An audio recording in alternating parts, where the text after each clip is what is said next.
It was close to midnight when Emily stumbled through the front door, her hair a mess, her perfume mixed with the smell of alcohol. She tried to move quietly, hoping her husband, Ryan, was asleep. Her guilt was heavier than her steps. She knew what she had done, what she could never take back.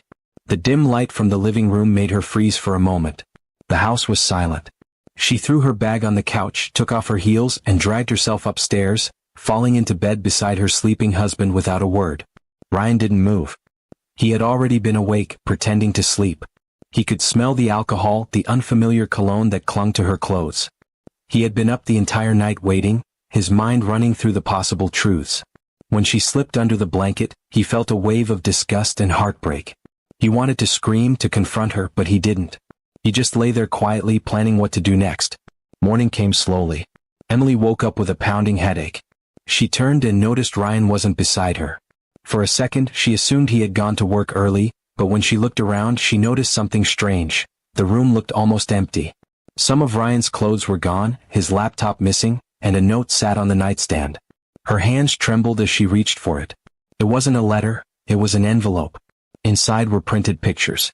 Her face went pale as she saw herself from the night before, stepping out of a car, holding another man's hand, laughing, then kissing him before going into a hotel.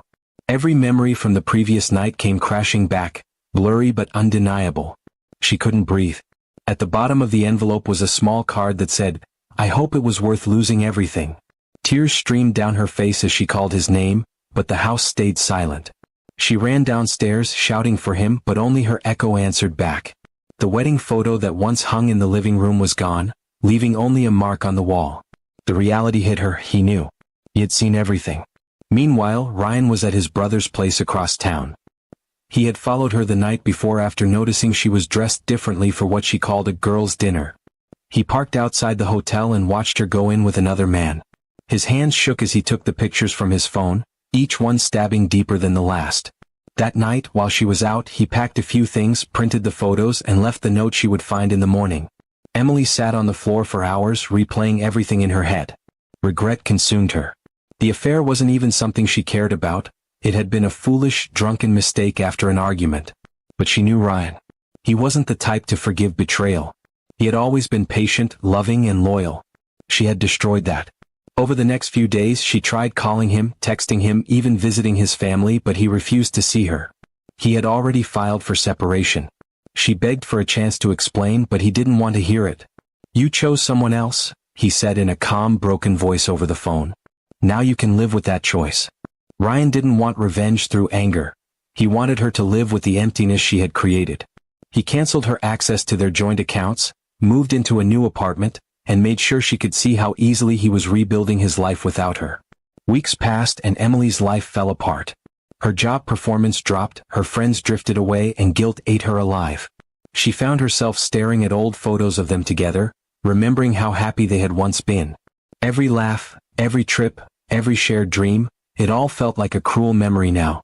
Ryan, on the other hand, was still hurting, but he had begun to heal. He spent more time with family, started running in the mornings, and even began therapy. He didn't hate her anymore, he pitied her. He realized that sometimes, revenge doesn't come from hurting someone, it comes from letting them see what they lost. Months later, Emily showed up at his office unexpectedly. She looked tired, thinner, with tear-streaked eyes. She just wanted to apologize one last time. "I don't expect forgiveness," she said softly. "I just want to say I'm sorry. I ruined everything." Ryan looked at her quietly. There was no anger left in him. Just a calm sadness. "You didn't just ruin us," he said. "You ruined the trust that made us possible." Then he stood up, handed her divorce papers, and walked away without looking back. Emily stood there, unable to move.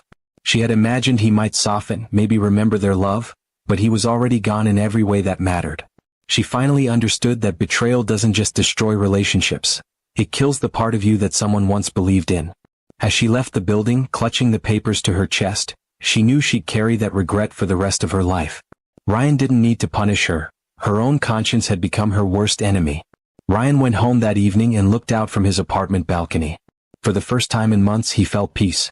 He had let go, not because he forgot but because he chose to move on. Revenge, he realized, was not about making her suffer. It was about reclaiming his own peace after the storm she caused. Emily, on the other hand, never found that peace again. Every night when she closed her eyes, she saw the note he left behind and those painful words, "I hope it was worth losing everything."